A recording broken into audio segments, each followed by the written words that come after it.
দীর্ঘ প্রতীক্ষার অবসান ঘটিয়ে অবশেষে অষ্টম পে কমিশনের অনুমোদন দিয়ে দিয়েছে কেন্দ্রের নরেন্দ্র মোদী সরকার। সব কিছু ঠিকঠাক থাকলে আগামী 2026 সালেই নতুন বেতন কমিশন লাগু হয়ে যাবে। আর নতুন পে কমিশন মানেই হলো বেতনে বিরাট লাভ দেখতে পাওয়া। যদিও কোন মাস থেকে এই নতুন বেতন কমিশন লাগু হবে সেই বিষয়ে এখনও কেন্দ্রের তরফে কোনো রকম সিদ্ধান্ত জানানো হয়নি। এদিকে হু হু করে বাড়ছে কেন্দ্রীয় সরকারি কর্মচারীদের ডিএ এবং ডিআরের পরিমাণ। অন্যদিকে কার্যত কপাল ফুটোই রয়ে গিয়েছে বাংলার সরকারি কর্মচারীদের। এক কথায় দিনে দিনে বেড়ে চলেছে কেন্দ্রের সঙ্গে বাংলার সরকারি কর্মচারীদের ডিএর ফারাক, যা নিয়ে কিন্তু দৃশ্যতই অস্বস্তিতে পশ্চিমবঙ্গ সরকার। শুধু তাই নয়, কর্মচারীদের মধ্যেও কিন্তু অসন্তোষ লক্ষ্য করা যাচ্ছে। ইতিমধ্যেই আপনারা জানেন রাজ্য সরকারি কর্মচারীরা সুপ্রিম কোর্টে কেস করেছেন, কেস চলছে এবং হিয়ারিংও তার হচ্ছে, যদিও শুনানি ঠিকঠাক হচ্ছে না, সেটা আপনারা জানেন। এ সংক্রান্ত আমার আরও ভিডিও রয়েছে, আপনারা দেখে নেবেন। বর্তমান সময়ে কেন্দ্রের কোটি কোটি কর্মচারী 53% হারে মহার্ঘ ভাতা পাচ্ছেন। সেই সঙ্গে মহার্ঘ ভাতা, ত্রাণ সহ আরও অন্যান্য ভাতার সুবিধা তো রয়েছে। সেখানে অন্যদিকে পশ্চিমবঙ্গের সরকারি কর্মচারীরা মাত্র 14% হারে মহার্ঘ ভাতা পাচ্ছেন। স্বাভাবিকভাবেই সকলেরই রাগের কারণ বা রাগ বেড়ে চলেছে, অসন্তোষ বেড়ে চলেছে। এদিকে সুপ্রিম কোর্টে বারবার মামলা উঠলেও সেখানেও রীতিমতো খালি হাত থেকেই ফিরতে হচ্ছে সাধারণ কর্মচারীদের। তার কারণ, যেটা একটু আগে আমি বললাম, হিয়ারিংই হচ্ছে না। কেন হিয়ারিং হচ্ছে না তার কারণও কিন্তু খুঁজে পাওয়া যাচ্ছে না। 2025 সালের মার্চ মাসে সুপ্রিম কোর্টে বাংলার ডিএ মামলার শুনানি হওয়ার কথা রয়েছে।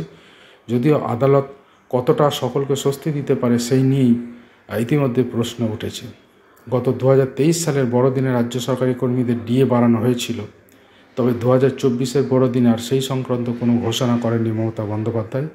যাই হোক, বর্তমানে বাংলার সঙ্গে কেন্দ্রের ডিএর ফারাক 39%। হ্যাঁ, আপনারা ঠিকই শুনেছেন, কেন্দ্র এবং রাজ্যের ডিএর ফারাক 39%। তাহলে পশ্চিমবঙ্গের কি হবে? সূত্রের খবর, যেটা আমি বলছিলাম, আপনারা ভিডিওটা দেখুন। সূত্রের খবর, একটি বিশ্বস্ত সূত্রের খবর, পশ্চিমবঙ্গের বেতন কমিশন চালু হতে পারে 2025-এর শেষে বা 2026-এর শুরুতে। পশ্চিমবঙ্গ সরকারের বেতন কমিশন চালু হবে 2025-এর শেষে বা 2026-এর শুরুতে। এটা কিন্তু একটি বিশ্বস্ত সূত্রের খবর এবং একটি সর্বভারতীয় দৈনিকেরও খবর যে এবছরই বেতন কমিশন পশ্চিমবঙ্গ সরকার চালু করতে পারে বা 2026-এর শুরুতেও চালু করতে পারে। আপনারা জানেন যে বিধানসভা নির্বাচন রয়েছে এবং কর্মচারীদেরও একাংশ আশা করছেন যে বিধানসভা ভোটের আগেই বেতন কমিশন কিন্তু পশ্চিমবঙ্গ সরকার অবশ্যই বসাবে। অন্তত তার রিপোর্ট কার্যকর না হলেও বেতন কমিশন অবশ্যই বসাবেন পশ্চিমবঙ্গ সরকার। রাজ্যের সরকারি কর্মীদের একটাই দাবি, প্রাপ্য আরও 39% ডিএ দিতে হবে রাজ্যকে। এদিকে বেতনে যে খুব কম পাচ্ছেন বাংলা সরকারি কর্মীরা, সেটা বলাই বাহুল্য। এক হিসেব অনুযায়ী পশ্চিমবঙ্গের একজন সরকারি কর্মচারীর বেসিক স্যালারি যদি 20,000 টাকা হয়, তাহলে তিনি মাসে ডিএ বাবদ 14% হারে 2800 টাকা পাচ্ছেন এবং বছরে মহার্ঘ ভাতা বাবদ 33,600 টাকা। এবং কেন্দ্রীয় সরকারি কর্মচারীরা পাচ্ছেন প্রতি মাসে 7,800 টাকা। সেই হিসাবে বছরে প্রায় 93,400 টাকা কম পাচ্ছেন।